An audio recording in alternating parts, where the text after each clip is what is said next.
na so ye wato ye tifi mantem mo de to wo no mo ye nuro ene nuane enim sese wo bibia mfa ne ho emehye asoye no ase se be yi a wo niema wo ye no beti ahwehwem se eye papa ansa na badwaman so. The Drug Authority and Western of Regional Coordinating Council Eshiemu 9 lessons and carols night no sehwi aso no eho an opening pa ono eneda Food and Drug Authority ano Albert Ankuma ede efutuo ema omanfo a womo eton enuane ene enuro se womo ebehwe no ma genkrata ede afa womo na se o ye edro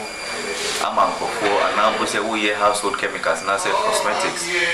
amankofo ma yedi ayeye hu na yedi twifie nya dadia so bo modern na would Food and Drug Authority na ye register osanso ede efutuo ema omanfo se womo ekoto ade a womo enhwe se womo beto niema papa na womo koto niema enkoyi na be ha womo apomuden yedi bronyi ye mbo modern se ye kwa koto niema ewo shop akofie dia koye aduane ye koto nsa abakonoma ye nhwe se brofo ewo product no ho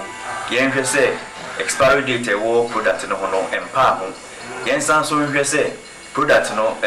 emblotie ana ye kan se enhuhuye na ye nsan so nhwe se product no enliki ansa ya to sa niema no akọ yen